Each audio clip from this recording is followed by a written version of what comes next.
Doctor صاحب، ہمارا آج کا دوسرا سوال ہمیں ایبٹاباد سے ندا عثمان صاحبہ نے بھیجا ہے۔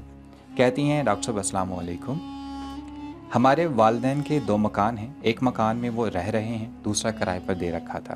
اب وہ اپنے رہائش والے مکان کی تعمیر و توسیع کرائے والے مکان کو بیچ کر کر رہے ہیں، اور اس مکان میں سے ہم بہنوں کا حصہ ہمیں نہیں دے رہے۔ ہمارے بھائی بھی ان کے ساتھ مل گئے ہیں۔ حصہ مانگنے پر انہوں نے صاف انکار کر دیا ہے کہ جب میں مروں گا تو آ کر اپنا حصہ لے لینا۔ ہم ایسی بیٹیاں نہیں جو اپنے ماں باپ کی زندگی نہ چاہتی، جبکہ ہم خود اپنا مکان تعمیر کر رہے ہیں۔ ہمیں بھی پیسوں کی اشد ضرورت ہے۔ آپ سے التماس ہے کہ کوئی ایسا وظیفہ یا عمل ہمیں بتائیں کہ ابو اور بھائی اپنے فرائض کی ادائیگی کو سر انجام دے دیں اور ہماری بھی مشکل آسان ہو جائے۔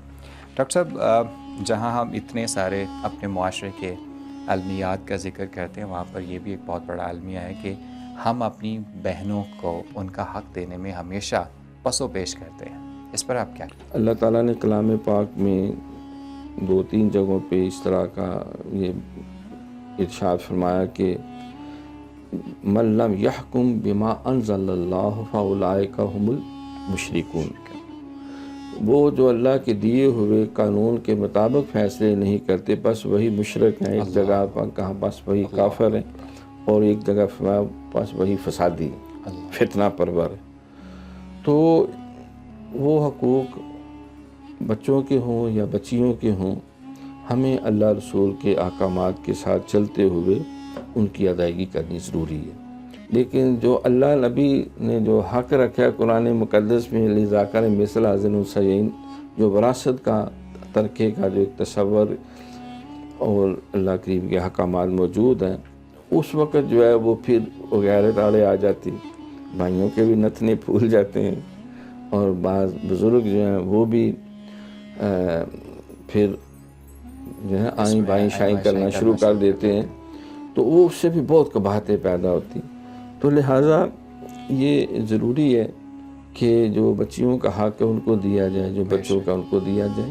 لیکن یہاں ایک فقہی مسئلہ وہ پیش نظر رکھنا ضروری ہے، وہ یہ ہے کہ ترکہ اس وقت بنتا ہے جس وقت جو وارث ہے وہ دنیا سے کوچ کرتے۔ تو یہ بھی کوئی ایسی دانش مندی نہیں کہ ابھی والد حیات ہے اور کہا جائے کہ تو اپنی جائیداد ساری ابھی تقسیم کر دے اور خود ٹگے ٹینڈ ہو جا۔ پھر کبھی ایک بچے کی منت کر، پھر دوسری کر، پھر ماں جو ہے وہ بھی مانگتوں کی طرح بچوں کی، بیٹیوں کی جیبوں اور ان کے پرسوں کی طرح دیکھتی رہے۔ لہٰذا ہمیں بھی اللہ رسول کے احکامات، دیکھو یہ اللہ نے اگر حکم اور حق دیے ہیں تو نماز کا بھی اسی نے حکم دیا، زکوٰۃ کا بھی اسی نے حکم دیا، اور بہت سارے امور خیر کا دیا ہے۔ ہم اپنا حق لینے کے لیے تو فوراً قرآن پکڑ کے کھڑے ہو جاتے ہیں، لیکن جو باقی احکامات اللہ رسول کے ہیں ان پہ ہم پرواہ نہیں کرتے۔ تو اس کا نتیجہ یہ نکلتا ہے کہ پھر ایسے پرآزمائش موقعوں پر جو ہے پھر اللہ رب العالمین سے ہم توقعات وابستہ کرتے ہیں۔ ہمیں ہاں اگر وہ باپ بانٹ رہا ہے، بیٹوں کو دے رہا ہے اور بیٹیوں کو نہیں دے رہا، تو یہ زیادتی ہے، ایسا نہیں ہونا چاہیے۔ پھر جو ہے وہ اگر وہ تقسیم کر رہا ہے تو پھر شریعت کے مطابق بنے۔ لیکن ترکہ جو ہے بہرحال وہ جس وقت وارث جو ہے وہ فوت ہوتا ہے، پھر جو ہے وہ اس کے 4 کیٹیگریز بنائی جاتی ہیں۔ پہلے اس کی تجہیز و تکفین کی جاتی، پھر اس کا کوئی قرض لین دینا پھر وہ ادا کیا جاتا ہے، پھر اس کے بعد اگر اس نے وصیت کیا ہے تیسرے حصے میں اور اس سے ورثاء کو کوئی بہت زیادہ نقصان نہیں ہو رہا، اس کو پورا کیا جاتا ہے۔ پھر جو بچ جاتا ہے تو وہ جو ہے وہ پھر ترکہ بنتا ہے، وہ پھر تقسیم کیا جاتا ہے شریعت کے حکم کے مطابق۔ ہاں دعا ضرور ہے، فرمایا کہ دعا تم پڑھو کہ اللہم انا نجعلک فی نحورہم ونعوذ بک من شرورہم، یہ کم از کم 3 دفعہ ہر نماز کے بعد، اور بہتر ہے کہ جب اس طرح کروشل سچویشن ہو تو 300 دفعہ دن میں پڑھا جائے تو اللہ کوئی راستہ نکال دیں گے۔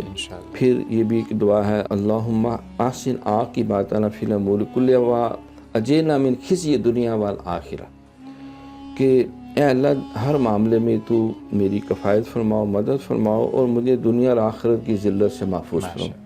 تو اللہ رب العالمین سرکار فرماتے ہیں کہ کوئی ایسا رستہ کھولیں گے اور اس سے رزق پہنچا دیں گے کہ جو انسان کے وہم و گمان میں بھی نہیں تھا۔ تو اللہ تعالیٰ کی بارگاہ میں اٹھے ہوئے ہاتھ جو مستجاب ہوتے ہیں۔ تو وہ دعا کا راستہ ضرور اختیار کرنا چاہیے. بے شک